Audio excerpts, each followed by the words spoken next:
and hope you've had a good day today. So what we'll do is we'll get started here. Welcome to the Church of Christ at Eastside and our Wednesday night Bible study. It's always good to see everyone, and I hope, as I mentioned, that you're doing well tonight. So tonight, just a few things. We're going to ask you to continue to pray for those who have been sick and those who are not with us tonight. Continue to pray for them. We have several that are out. Continue to pray for the Fillmore family as they mourn the death of their son. His funeral will be here Friday at the Church of Christ here at Eastside at 11 o'clock. If there's other announcements, please consult your bulletin. So first of all, this is one of the things I would like to say is I would like to encourage everyone just to do the best you can each and every day. You know, I was reading Ecclesiastes chapter 9, verse 10. It says, whatever your hand finds to do, do it with all your might. For in the realm of the dead where you are going, there is neither working, nor planning, nor knowledge, nor wisdom. So that lets me know whatever we do, we need to put our very best behind that. That's what Ecclesiastes 9:10 refers to. And the reason I mention that is because I was reading an email from a viewer online, and she's not a member here. And in the email she sent to the leaders, and she was asking about our Wednesday night service when we had Vacation Bible School. You know, we went through Vacation Bible School, and then we had a singing. So we weren't online like we normally are, but this is what she said. She told us, look, I look at Eastside, your online services before I go to church every Sunday. She's on the West Coast. So she gets some of Eastside on Sunday morning before she go to her church. And then she says, I listen to your online services every Wednesday night. And I noticed you all weren't online for a couple of Wednesdays. And she wanted to know if it was a technical glitch or if something was going on. So, you know, sometimes we just show up and do what we do, but we don't think of the impact we have on people. But we all have influence on people. Each and every day, you have influence on someone that's watching you. And people are watching us worldwide. Well, I know when I'm out of town and out of the country, what I do is tune in the East Side. And I watch and see what we're doing. I'm never disappointed, by the way. It'll carry me through meetings and carry me through other cultures and things they're doing.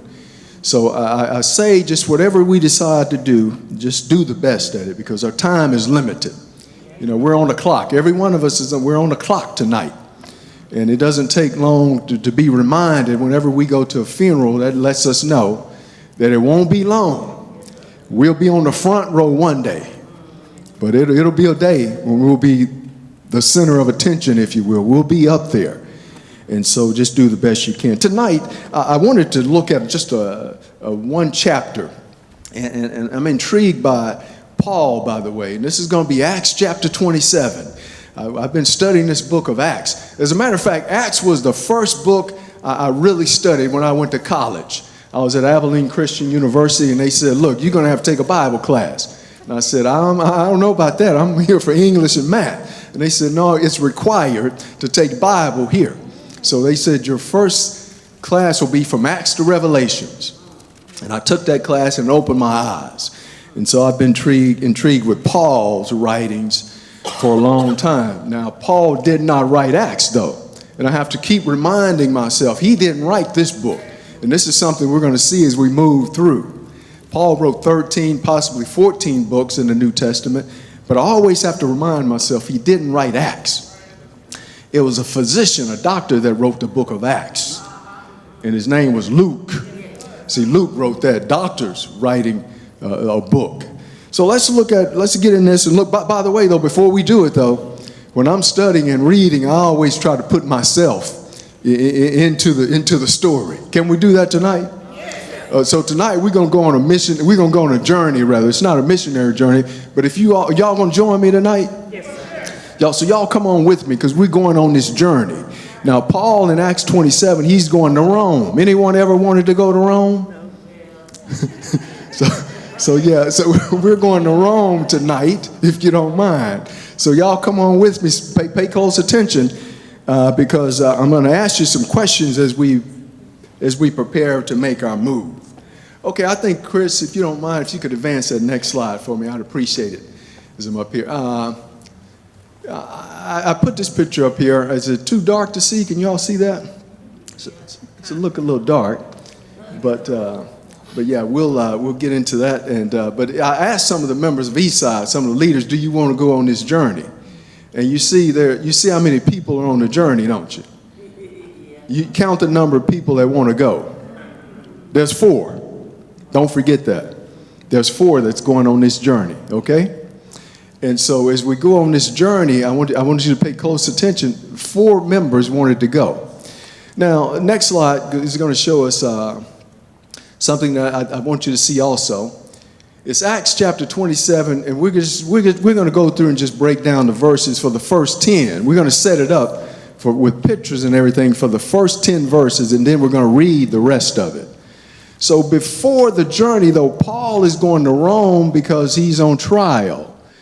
Paul has already met, by the way, with a guy named Festus and Felix, some governors, before this chapter. And then he also met with a king named Agrippa. And Paul was accused of letting Gentiles participate in services or letting them come into the holies of holies. And he was also accused of causing insurrections. Now, you all have seen what insurrections look like. You've read about those, haven't you? Anybody know what an insurrection is? And so that's what Paul was accused of. He was accused of that. They said, okay, Paul, you've causing these insurrections is what they accused him of. And so what happened is that he went to trial with Festus and Felix, the governors, but they couldn't find anything wrong with him. They didn't find anything he did wrong. Anybody ever been accused of anything and you know you didn't do it? Did y'all get upset about it?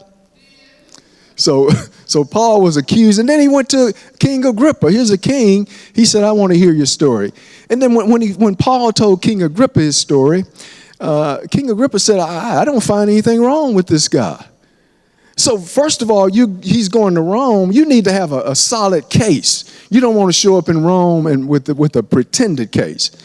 So he's going to Rome in Acts chapter 27. Now, in Acts chapter 23, verse 11, Paul has already been told by God, you testified in Jerusalem, you're going to go to Rome and testify.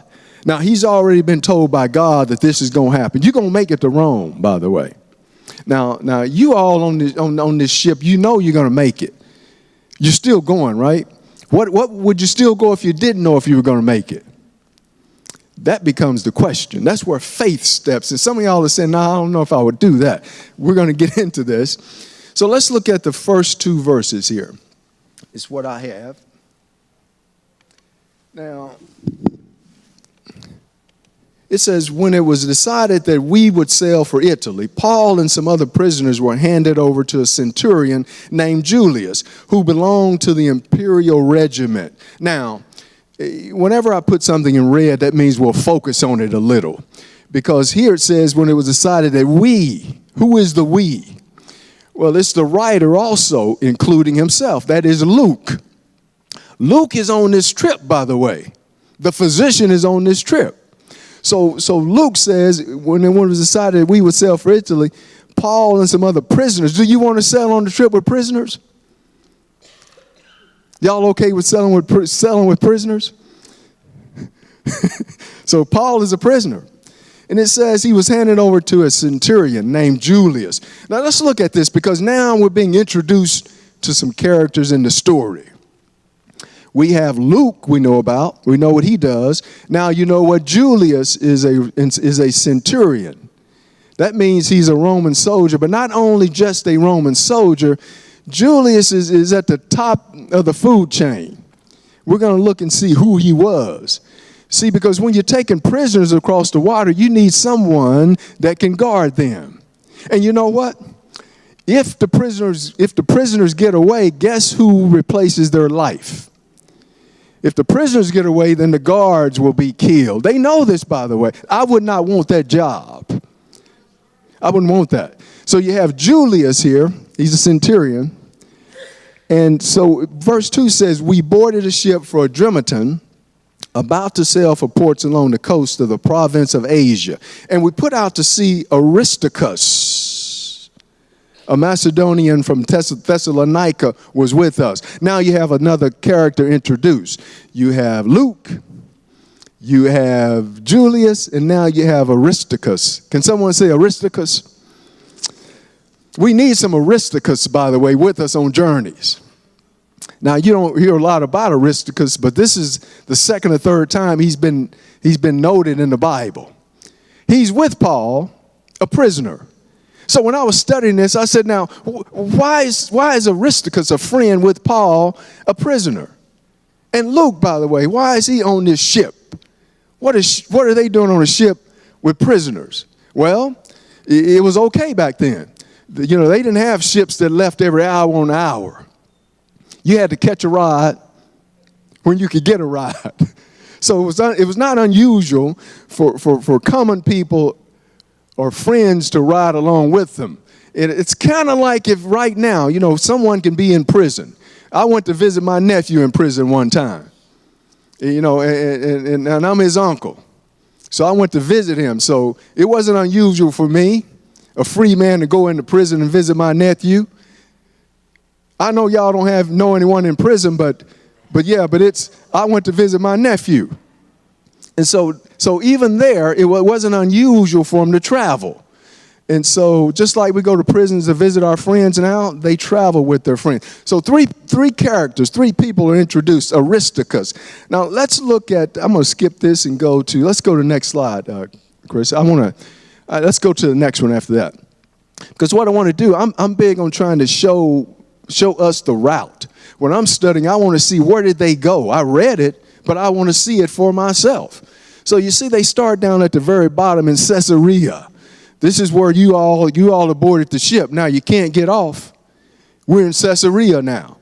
And you see that red line there, it points out the route. So we go from Caesarea and it ends up in Rome. This is where you all have committed to go. And by the way, it's about 1,300 miles. So you're on a ship, 1,300-mile journey. And it ain't no cruise ship, by the way. I've never been on a cruise ship, but I've heard about them. And on this ship, you won't be eating 24 hours a day. Y'all still going? I mean, you won't be, what else do they do on cruise ships, by the way? I've never been on one. They go to shows. And they go to eat all day. And you eat in the morning. You eat at midday. And then you can stop and you can eat some more. This ain't no cruise ship. So Paul, this is the journey, about 1,300 miles. Now, it wouldn't be so bad if you just went straight 1,300 miles. But you're going to see it's going to be some problems. It seems like whenever Paul shows up, there's potential for some problems. Anyone ever been with people that seems to create, or they're always around problems? Someone says have good problems or something. Problems are not all bad, by the way. So let's go next slide, Chris. I want to go here, and this is just another route to show you. All that blue, by the way, is water. I'm a land person, by the way. I love land. I don't mind driving. I'll drive 5, 6, 7 hours. But this is all water here. That's just letting you know what you've committed to do. You committed to go on this ship here. Next slide, Paul. So here we go. We've got Paul here, just the depiction of Paul. This is something that I want you to know. He's a prisoner. I'm painting a picture here for these first 10 verses. This is like Paul, and he's with the centurion named Julius. Next slide. So as we go through here, this is what a centurion was. He was a professional officer in the Roman army who commanded roughly 100 soldiers. Now, he had some authority. He was a leader, by the way. That's what a centurion did. He wasn't just sitting on the side watching. He was over these 100 people. That's what a centurion did. That's who's watching over Paul. The name, which comes from centuria, means 100. Third bullet says responsible for training, discipline, and leadership in combat. Now, this guy right here that's overseeing Paul. He has some authority. He has some experience. He's the person you want to oversee someone if you're taking a prisoner from Caesarea to Rome. He's the kind of person you want to see. Last bullet. But they weren't just middle managers with helmets. Centurions were the backbone of the Roman military strength. Now, I tried to think about, when I'm studying, remember, I put myself there. I'm on this ship, and I tried to think about a military division that would fit the one he's in.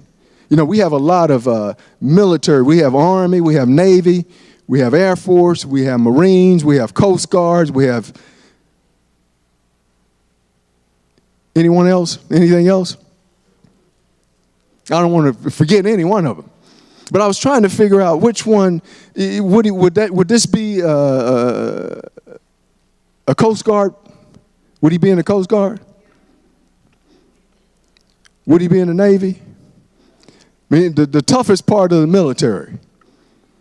Oh, somebody said Marines back there. Okay, so whatever division he's in, you kind of put it in your own mind, because you don't put that in your mind. That's the part he was in. So that's what a centurion did. This is Julius. Now Aristarchus. Let's look at Aristarchus. Now he was one of Paul's companions on the journey to Rome. That's the next slide. And then in Acts chapter 19, verse 29, the same Aristarchus, he was dragged by a rioting crowd in Ephesus during an uproar over Paul's preaching. Now, he was with Paul before. Now, he had some history with Paul. Now, if I'm with someone and I get beat up, if I get dragged out, that might be my first and might be my last time being with them. But Aristarchus is the kind of friend you need. Aristarchus said, call me and I'll go with you. They call him your ride. Yeah, does somebody know what I'm talking about? But you need some Aristarchuses in your life. That's what you need in your life. He had already been dragged out and beaten, hanging around Paul. And then Acts chapter 20, verse 4, listed among Paul's traveling companions heading toward Jerusalem. So this Aristarchus that's been introduced, he's new, but he's not new. He's already been with Paul, so he knows some possible dangers about hanging around Paul. But yet he's still doing it. He's going to go 1,300 miles with him. Okay, next slide. Let's look at it. These are some terms that have been given to Aristarchus. He's the anchor friend, holding steady when storms rage. You need someone like that in your life. Somebody that'll help you when storms are raging. Anybody ever been in a storm? Anyone in a storm right now? Anybody coming out of a storm? You need some Aristarchuses that can help you. Then they call him the silent shield, present in danger even when not praised. Some people just want praise all the time. But see, he's just a silent partner, if you will. I'm just here for you, Paul. We need people like that are here for us. And then the last term for him, the ministry companion, demonstrating that faithfulness isn't always loud, but it's always powerful. You know, some people are loud. Sometimes they just talking loud, saying nothing. So it's not about being loud. He's faithful. So you have a friend, Aristarchus. Now, if I was going to prison, we're all on the ship. You need somebody that can comfort you and tell you every once in a while it's going to be all right. Now, you in chains, but I'm not. But it's going to be all right. Paul, you need someone like that in your life. Next slide. As we move through here. Acts 27, verse 2 through 4. The next day we landed at Sidon, and Julius treated Paul with consideration, allowing him to visit his friends and receive their care. Now, you've got this Roman soldier. This is our first stop, by the way. We're going to go to Sidon. Paul has some friends there. And this tough military soldier, he allows Paul. See, this is how God can bless you. See, God can bless your life with people that are not in the church. Did you know that? See, God can bless your life with people on the job that don't even go to church. Now, you got this tough Roman soldier. See what he does? This is a blessing from God. This is his grace. Verse 3 says he treated Paul with consideration, allowing him to visit his friends and receive their care. See, you need friends that can cheer you on. So when Paul gets to Sidon, he has cheerleaders. If you've never been a cheerleader, this is the time you need friends that will cheer you on. Paul, we know you've got 1,100 more miles to go. You're going to make it, man. We know you are. Paul, you'll make it. And then some other needs. What do you need? You need a little food? The food on the ship, not too good, by the way. We'll give you some good food, by the way. What do you want? What do y'all want when you stop and meet your friends? Some pork chops, somebody said. Okay, so that's going to help a little bit to comfort. You know, food can comfort people. Your favorite food, it will comfort you. If you start thinking about your favorite food now, some of y'all might get up and walk out before this class is over. So, because y'all know y'all can get there in about 20 or 30 minutes in Austin, whatever it is. So maybe it's food, maybe it's cheerleading, but he allows him to go meet his friends. So, Paul, you're a prisoner. In jail, they have what they call trustees. You know, those are the people they trust.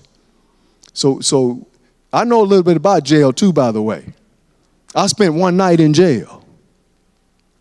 I sure did. I spent a night in jail.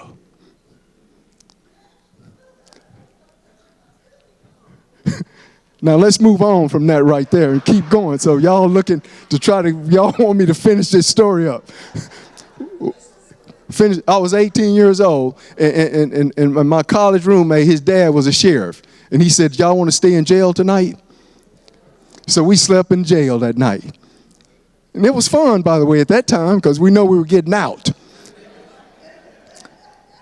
But I'm telling you all, he's headed to jail. He's a prisoner, but he's headed to a trial in Rome. He's been told you're going to get there, Paul. Now, in unexpected favors, what we talk about there, that's Julius. That's God's blessing. God is giving you some unexpected favors in your life. He'll do that for you. Next slide. Let's go here. Verse number 4. After putting out from there, from Sidon, by the way, we sailed to the lee of Cyprus because the winds were against us. Any winds ever been against you in life? See, this story right here it motivated me. I mean, it's a great story because the parallels between this trip and my life and your life. Because you're on this ship, by the way. You committed to doing it. But it says now, you see the word because. It tells you why they went to the lee of Cyprus, because the winds were against us. The lee of Cyprus, you got to see this because they're going to the safe side of the island. Winds are blowing. And there's Cyprus up there at the very top. You can see 1, 2, about 3 dots to your right there. There it is right there. Thank you. So they're going to the lee of it. They're going over so the winds don't blow as hard. So they'll be safe. That's why they're going to the lee of Cyprus. One thing I learned about math is the shortest distance between 2 points is a straight line. That's one of the things I learned. Never forgot it. You see they're going up because they're going for some safety, by the way. If you're all on this ship, I don't want any one of y'all saying, let's just go straight. I want to go to where it's safe, by the way. Don't you? I don't care if it takes me 3 more days. I want to go where it's safe. And this is what they're doing. See, they're going up here to the lee of Cyprus, that coast. The winds won't be as strong. See, now I'm feeling better about this trip, by the way. Somebody's got some sense on this trip. They're not just trying to get there. And by the way, before I forget this, remember the other characters on this voyage, on this ship, is Julius. Now, Julius has a job to do. And the sailor has a job to do. And the owner of his ship, they have jobs to do. Normally, when you have a job to do, you want to do it as what? Well, and as fast as you can. Some people they make mistakes sometimes when they're going too fast. I want to get there, but I don't want to get there that fast. So they take a safe route. We're on a safe route, y'all. Y'all can relax right now. You don't have to be scared. Just relax. You're on this ship with us, and we take the safe route. Let's go to the next verse. We're doing pretty good right now. Everything's looking good. Acts chapter, let's see, that's chapter 5 and 6. Let's see where we are here. Okay, 5 and 6. And when we had sailed across the open sea off the coast of Cilicia and Pamphylia, we came to Myra in Lycia. Verse 6 says, there the centurion found an Alexandrian ship sailing for Italy and put us on aboard. Now, you've got Julius. He's going to Rome. We got to get off this ship and get on another bigger ship. So now there's a transfer. We're being y'all still going, or y'all going to stay right there? Everybody still with us? So we get on this Alexandrian ship. By the way, it's coming from Egypt. It's coming from Egypt. And they're growing some grain down there. This was a normal route. Get the grain from Egypt, take it up to Rome. And by the way, let's just put the prisoners and other passengers and let's go to Rome.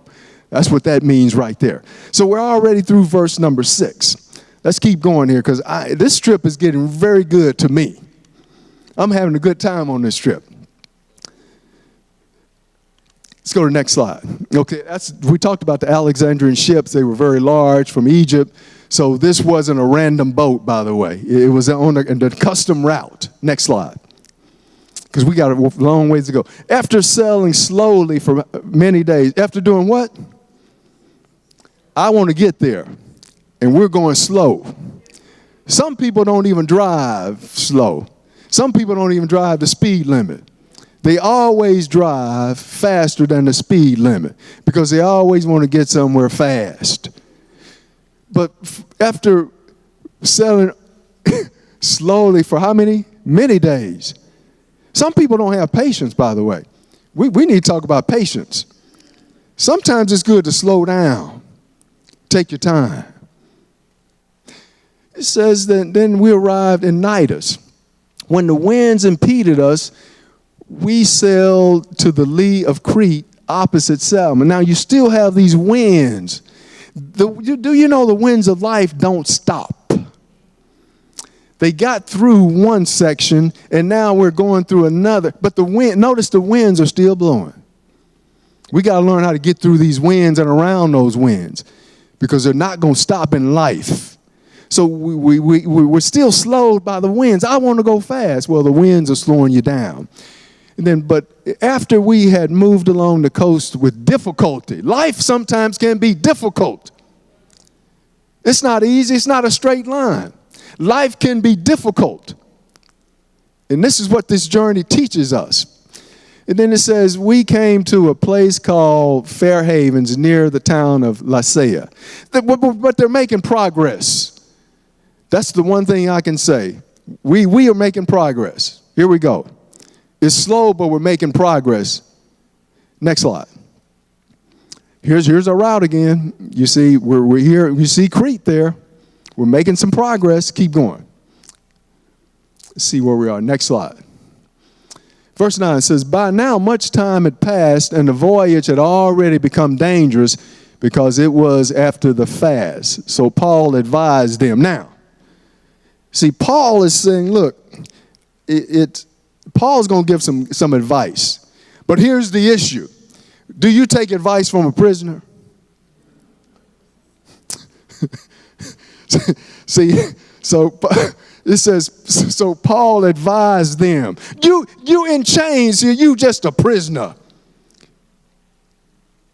We've got a ship owner and a captain on this ship. And you trying to give us some, go over there and sit down. Nobody wants to hear you. You're a prisoner. Sometimes we need to listen to folk. Don't look at their condition and their title. Sometimes people they just make good common sense. And they know some things that you might not think they know. But anyway, it says now much time had passed. And look at this. Because it says, and the voyage had already become dangerous. I don't like danger, by the way. I don't like living on the edge. Some people like living on the edge. That's why given a chance to ride a motorcycle one time, I said, I'm kind of scared of that one. And I got on the back of one. And I never have since then. Too dangerous for me. It had become dangerous. It was the day after the fast. I think in some versions it says the Day of Atonement. the day of Yom Kippur. So this is just there to let you know the time of the year it was. You all know about the time of the year, because some of y'all watch this. Is it a hedgehog or what is it? Poxitati? What was it? The groundhog. Yeah, the groundhog. Some of y'all watch this groundhog. And so you look at the groundhog to see what? Yeah, you see if it's going to be 6 weeks of good weather or bad weather. If he comes out and sees a shadow. See, that's a reference. It's a time. It's a reference. This day right here, we all know, I'm not driving to Chicago in February, Roger Davis. I'm not going in February. I'll go with you in June or July, but not in February. Because February is a time that I know in Chicago, Roger, it could be treacherous. I'm not getting on a cruise ship during the hurricane season. I don't care what y'all tell me, how much fun it is when there's a hurricane season and I'm not getting on it then. This is just a small window I'll get on a cruise ship. But during the hurricane, see, I know the weather pattern. Paul is telling them, look, I know something about the weather. Let me give you some advice. Get back over there, you a prisoner. Verse 10. When I can see that our voyage will be filled with disaster and great loss, not only to the ship and cargo, but to our own lives as well. Now, to me, that's some good. When you start telling me you might lose your life, I'm listening to that. I don't care who you are. You tell me, look, if you go over there, you're going to lose your life. I'm not going. See, people that are around that they know.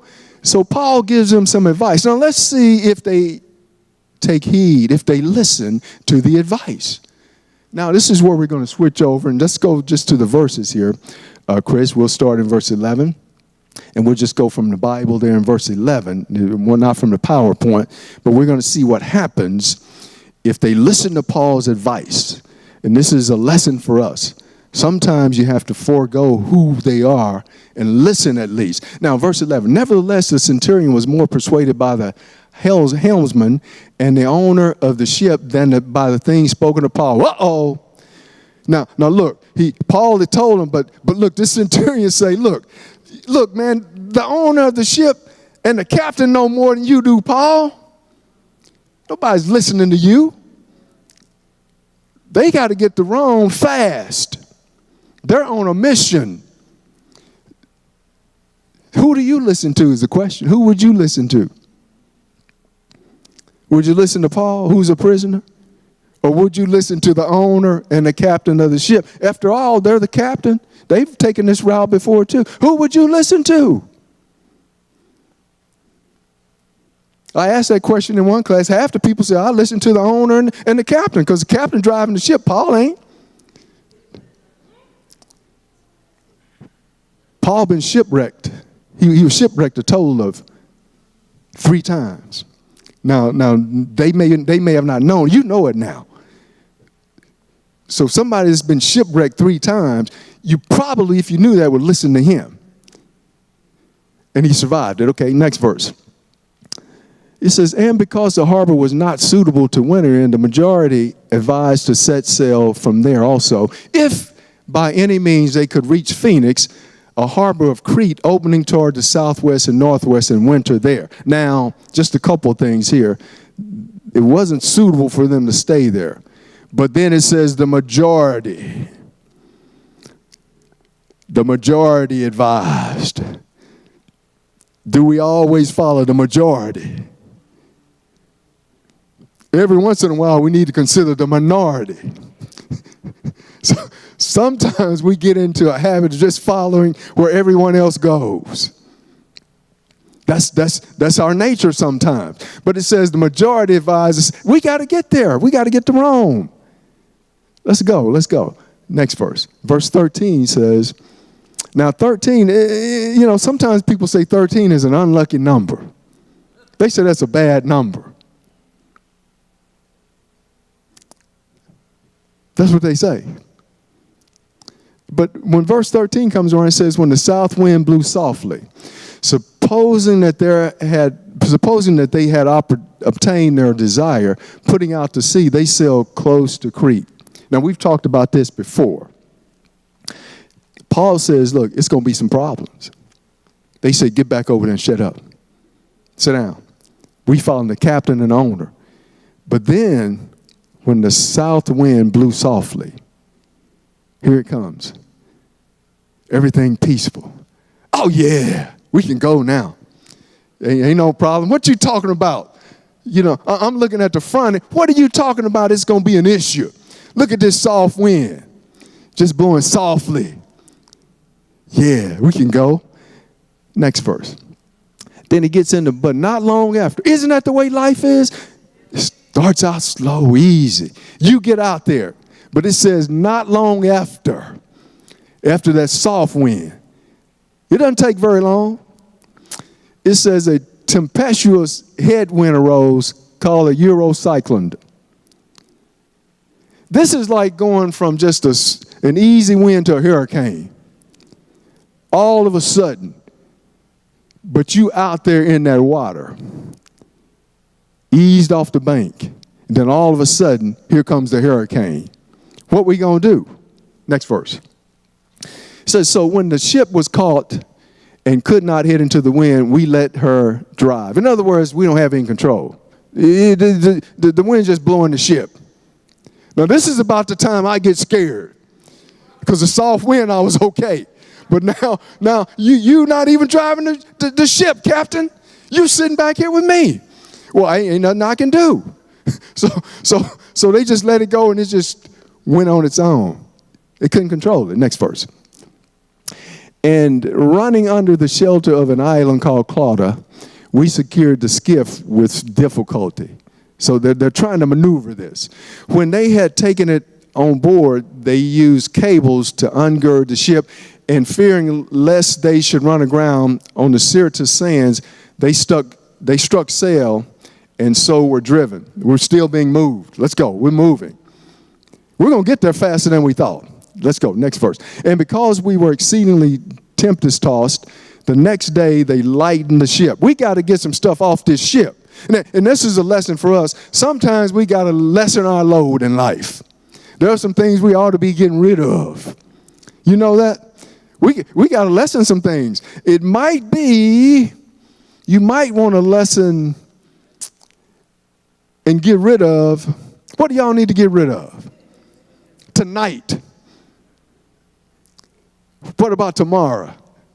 No, don't say I need to get rid of my job. You got to work that job now. Keep that job. But there are some things in life we need to get rid of. Lighten our load. Because when you lighten your load, you can move a little faster. Next verse. It says, and on the third day, we threw the ship's tackle overboard with our own hands. Now, this is something else here. They lightening some load. These people are getting scared. This is the third day. How many days will it take you to get scared? One. Somebody said one. Yeah, so this is the third day. We're throwing things overboard. Let's lighten the ship so we can make it easier. Okay, next verse. It says, now when neither sun nor stars appear for many days and no small tempest beat on us, all hope that we would have been saved was finally given up. All hope is gone. Now, this is where it gets really dark. Have you ever been there where you just didn't have hope? This is not working. I'm not going to get out of this. No hope. Things are looking pretty bad in their lives, by the way. When you have no hope, then you get depressed. When you have no hope. So they have all hope of being saved. They said we had some hope, but now it ain't no use. This is how we gonna die. This is what it's going to end. This is how my life is going to end right here. Who would ever thought that? I should have listened to some folk that told me don't go on this ship. This is what we start thinking about. Next verse. So all hope is given. But after long abstinence from food, then Paul stood up in the midst of them and said, men, you should have listened to me and not have sailed from Crete and incurred this disaster in law. I like this right here because Paul gives them, I told you so. See, I'm on here with you, but I told you so. You should have listened to me. Then you wouldn't be, but after long absence, when you don't eat, there's something wrong. When you don't eat, something is wrong. They've got fear. I mean, everyone in here is going to go. Some of y'all might get a snack after you leave here. Some of y'all might have eaten before you got here. But if you don't eat, that's an indication something is wrong. They haven't eaten, by the way. Then Paul stood up. You remember, you told me to get over there. I'm a prisoner. You didn't want to listen to me. But all of a sudden, all y'all scared. This is about leadership. You always need somebody that can lead people through storms, through issues. This is about leadership. Everyone else is scared, but Paul stood up. Didn't listen to me 10 minutes ago, but now, look, you listening to me now? Next verse. It says, and now I urge you to take heart. Straighten up, y'all. And for there will be no loss of life among you, but only the ship. See, God had already told me in Acts 23:11, you testified in Jerusalem, you're going to testify in Rome. So Paul stood on up, and he told Paul, don't be afraid. Sometimes we need people to tell us, don't be afraid. There's a lot of things going on, in terms of persecution of the church and things, and people talk. But God is saying that, go ahead and stand up. You're going to make it. So now he's been told, he's urged to take heart. Paul tells him, yeah, we're going to make it. Next verse. And for there stood by me this night an angel of God to whom I belong and whom I serve, saying, do not be afraid, Paul, and you must be brought before Caesar. And indeed, God has granted you all those who sail with you. Don't you know, there are people that get blessed just because you're around them. Did you know that? I told you before, I used to tell people all the time, and on my job, y'all lucky I'm here. Because they would abolish your job if I wasn't here. You're fortunate. But see, look at the blessings just by being around a child of God. They're getting blessings too. Ain't God good? Oh, he's something else. So they're getting blessed too. Next verse. It says, therefore take heart, man, for I believe God that it will be just as it was told me. See, I have faith in God. I believe what he says. Next verse. However, we must run aground on a certain island. Some things going to happen between us getting to Rome. See, in your life, there will be some things happening all the time. There are things happening right now. Some of us are going to go out of here. We brought some issues in here, and those same issues we brought in, guess what's going to happen? Some of us are going to take them right back out. That's life. We'll take them back out there. We talk about leaving burdens, but some people say, look, this is a big one. We come in, we'll leave, we'll walk right back out with it. That's life. Then now, when the 14th night had come, and we were driven up and down the Adriatic Sea, about midnight, the sailors sensed that they were drawing near some land. 14 nights. 14 nights. That's a long time to be in distress. It says, and they took surroundings and found it to be 20 fathoms. And when they had gone a little further, they took soundings again and found it to be 15. Now, they're measuring how close they are to land. See, this is their measurement. Okay, next verse as we move through. Then, fearing lest we should run aground on the rocks, they dropped 4 anchors from the stem and prayed for day to come. In that prayer right there, some prayers are long, drawn out. You got some people that ain't even in the church. They just said, Lord, we just praying for day to come. I'm not asking you to put more money in my bank. See, they forgotten all the money in their grain. They forgot, I don't want a car. They just said, I just wish that I pray that daylight will come. That's a good prayer, by the way. See, it's not long drawn out. It's simple. Lord, just let us make. Sometimes that's our prayer. You have some rough nights. Lord, just let me make it to the day. They're praying now. Next verse. It says, and as the sailors were seeking to escape from the ship, when they had let down the skiff into the sea under pretense of putting out anchors from the prow. Now they're pretending that they're going to do something, but see, they're trying to get away with this lifeboat. Y'all see that? They said, hey, shh, some of y'all come with me. There's a lifeboat. We're going to get on that boat, and we're going to get out of here safe. See, that's what they were doing. Who's going with me? Lifeboat crew. Anybody? Y'all, somebody coming with me? Come on. So they pretended one thing, but they were getting in that lifeboat and get away. So Paul said to the centurion and the soldiers, unless these men stay in the ship, you cannot be saved. You might get in that lifeboat. You might jump out of the pan. That's what's going to happen. Everything that look good is not good. You better stay in this ship. Now, this is where preachers start talking about staying in the church. Some people want to leave the church, go out there. I'm through with y'all in the church. And they leave. You better stay in the ship. So Paul's warning. Now Paul he's taking a leadership role. Paul said to the centurion and the soldiers, unless these men stay in the ship, you cannot be saved. Okay, next. Then the soldiers cut away the ropes and the skiff and let it fall away. They just cut the lifeboat and let it float out. Now y'all can't get in that lifeboat. Next.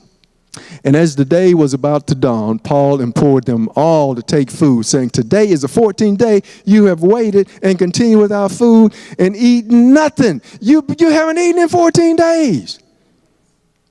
What kind of diet you on? I'm on a scared diet is what I'm on. I'm scared. I'm not eating. That's what happened. Can you imagine for 14 days? Huh? So Paul is simply saying, look, go ahead and eat. Therefore, I urge you to take nourishment, for this is for your survival, since not a hair will fall from the head of any of you. If you don't do this, you're going to die of starvation. Go ahead and get some nourishment in your body. And when he had said these things, he took bread and gave thanks to God in the presence of them all. And when he had broken it, he began to eat. See, Paul leading. He's leading the charge.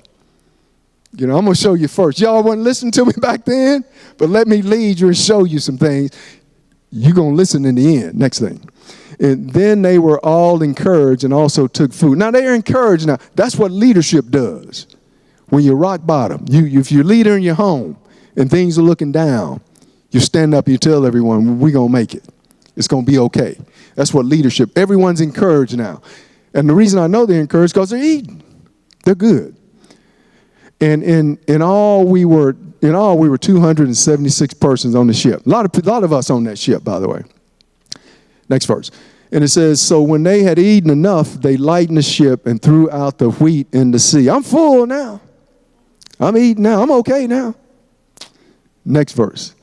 When it was day, they did not recognize the land, but they observed a bay with a beach, onto which they planned to run the ship if possible. I can see land now. I can see the light at the end. Yes. Whew. 14 days. I can see it now. I'm full now. I'm okay now. It says, and they let go the anchors and left them in the sea. Meanwhile, losing the rudder ropes, and they hoisted the mainsail to the wind and made for shore. We're going to get to land now, y'all. We're going to get, y'all, I'm glad y'all didn't get in that lifeboat. Y'all stayed with us. We're going to get to land now. Okay, but striking a place where two seas met, they ran the ship aground, and the prow stuck fast and remained immovable, but the stern was being broken up by the violence of the waves. Paul told them that you're going to lose this ship, and it's coming true in verse 41. We got 3 more verses, and then we're going to be out of here. Verse 42. It says, and the soldiers' plan was to kill the prisoners, lest any of them should swim away and escape. Look, you made these 14 days, and now you're finna get killed by the soldiers. Because we know you're going to try to escape, prisoners. You're going to try to escape. And if you escape, then guess what they're going to do to me as a soldier? They're going to kill me. And if it comes down to me and you ain't going to make it. That's what they're saying. You will not make it. So they're about to kill him. And the soldiers' plan was to kill. Okay. Verse 40. But the centurion, that's Julius, wanting to save Paul, kept them from their purpose and commanded that those who could swim should jump overboard first and get to land. Now, as we get ready to close, let's stay on verse 43, Chris. One point I'll make. Now look at the providence of God. This centurion says, look, I'm going to save Paul. Don't shoot and kill him. Everyone else around Paul was saved also. But it says, now look, and he commanded that those who could swim should jump overboard first and get to land. Now look, there are two groups here, by the way. There's a group that can swim, and there's one that can't swim.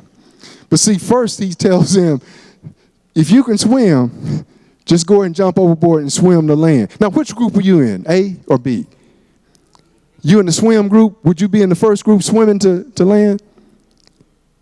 You can't swim either? It's not many. So who's in the A group? Who's the swimmers? Okay, we got a few hands. See, we got 5 hands that can make it. So we got 5 of y'all. See, y'all in other words, you jump in the water and get out the way. You get on out of the way. Move on, get out of the way. And then what's the next verse say, Chris? And he says, and the rest, that's the vast majority of us. We the rest.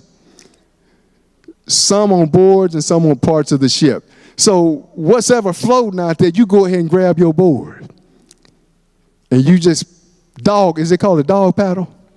Can you grab a board and dog paddle? So that's what we want you to do, Group B. Go to swimming classes. It's not too late. So Group B, which is us, all of us, except about 5. And so you get your parts and the pieces, the wood, whatever you can grab onto, and you're going to get the ship. And so it was that they all escaped safely to the land. How many of them were there? 276. They all made it. Now, fortunately, you know the end of that story. But the question would be, if you didn't know the end of it. While you don't know the end of your life, this is about faith. Get in the ship, stay in the ship. That's about life. That's about faith. Right now, we're living that. Are you going to get in the ship? Or are you going to stay in the ship? That's really the lesson for tonight. It's a good story about how winds blow against us, and the winds don't stop as long as you live. You're going to get out of one storm, then you'll get in another one. Sometimes you'll get a break in between, and sometimes you won't. But the deal still becomes stay faithful to God, because God has said you're going to make it. You going to Rome, we're getting to Rome. Now, he's not through with the journey yet, but we know they made it to land. And then verse 28 is your homework. Go through and read verse 28 for your homework and see what happened after that. That's our lesson for the night. If there's anyone that need to respond to the gospel, you can do that as we stand. And the gospel is simply, in 1 Corinthians 15, it talks about the death, burial, and resurrection of Christ. And that's really what the gospel is. If you believe that Christ died for your sins, he was buried and rose, that is the gospel. We will baptize you tonight and you become a Christian before you leave this building. Anyone need to respond to the gospel? Anyone? Do we have any visitors tonight? Any visitors? And if you're online, we want you to know you're an honored guest. We love visitors. And if you have any comments, please make it known in the comment box or get in contact with us here at the church. And now, this is where we ask if anyone needs prayer. It's prayer time. We'll pray for you. If anyone needs prayer, then we will take your prayer request at this time. Anyone need church to pray?